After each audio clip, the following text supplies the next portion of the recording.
Welcome! In a recent series of videos, I showed how I re-architected my AI project, who I call Meebo.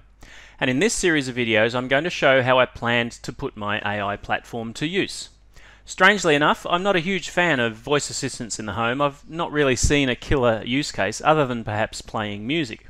The one use case I would like to see is something I don't think really exists in a device or app at the moment. Some of the Ring devices come close, but are not exactly what I need. So let me explain what I'm building. What I want is a virtual concierge who acts as a security manager for my home, but who also greets visitors. Here's the functionality I want my virtual concierge to provide. When motion is detected, the AI will check whether a human is visible. And if a human is detected, they'll record video and store it in the cloud, just for security purposes. If no human is detected, then they'll just continue monitoring things. When a family member is recognized, they will greet them and then welcome them home, possibly even open the gate for them in the future. When someone presses a button, they will greet the visitor and then they'll contact us to let us know someone is at the gate. Finally, I might even add some functionality to randomly converse with people who pass by, just to entertain them and see what their response is like. And the device needs to be completely water resistant, as it will be attached to our front fence out in the weather. I previously tried a no-name sort of ring kind of device attached, which was supposed to be waterproof, but after a really heavy downpour, it basically went berserk and fried itself. So I need to put a lot of thought into how I'm going to make this water resistant, as I don't want my Raspberry Pi to get fried. I'm going to use this Raspberry Pi, which I had laying around the house, and the Re-Speaker 2-mic Pi hat, along with this Raspberry Pi camera. Now, I previously made a video about the Re-Speaker 2-mic Pi hat, which has a fantastic pair of microphones here and on the other side here.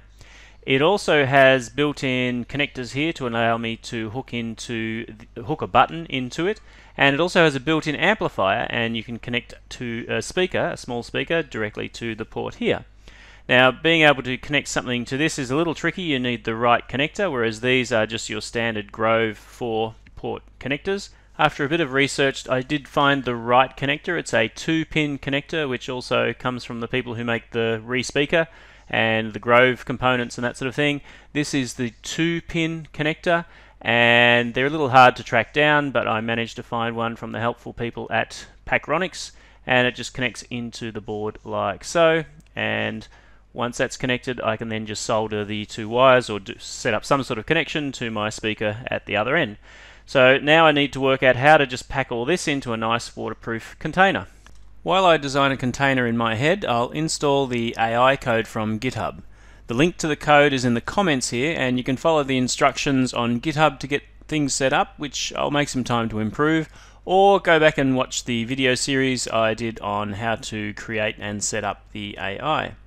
Now, I'm going to split the install by putting the server component on a laptop I have to take the machine learning load off the Pi, and I've installed all the prerequisites listed on GitHub, so let's go ahead and download the latest code. An easy way is to copy the URL from GitHub, as you saw me do here, and then just use wget to download the file. You can see that downloads it as a file called master.zip. Just use unzip to unzip that file, and you'll end up with the robot AI underscore version 4 dash master. Just rename that to robot AI 4. Okay, so what I want to do here is, let's have a look at the contents. So you can see we've got our settings.ini, so let's edit that. And get your details set up here for your server that you're going to be talking to. If you're splitting the, well, you're going to need that anyway because it'll need to talk to itself, even if you have them on the same machine. Your database connection details.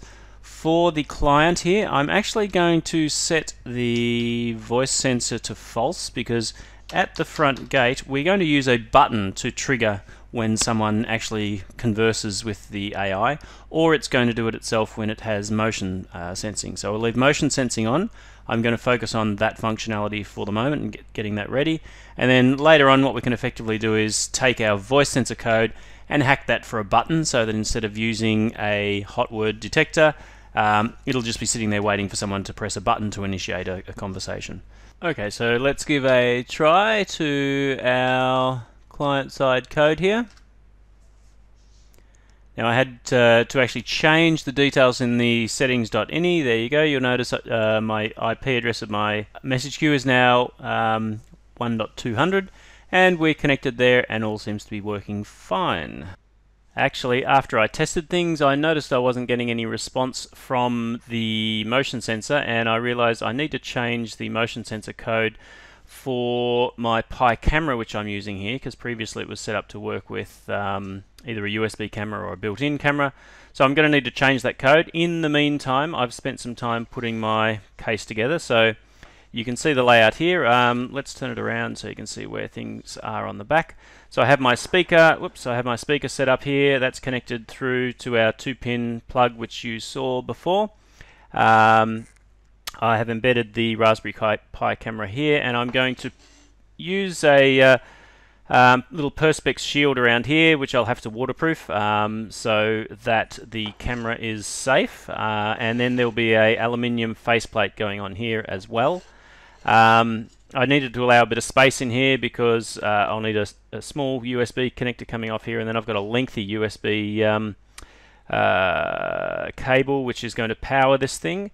And of course there's my Pi with the re-speaker on the other side.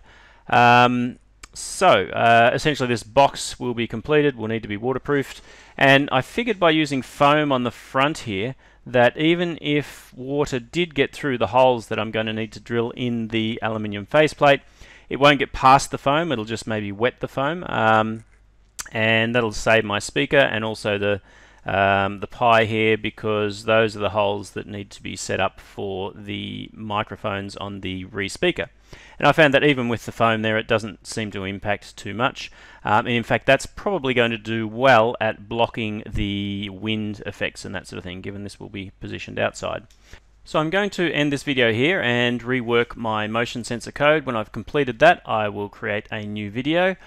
If you were interested in the build, don't forget to hit the subscribe button or even the like button if you like the video, and then you will receive updates as to when the next release of the build is available. So thank you very much for watching.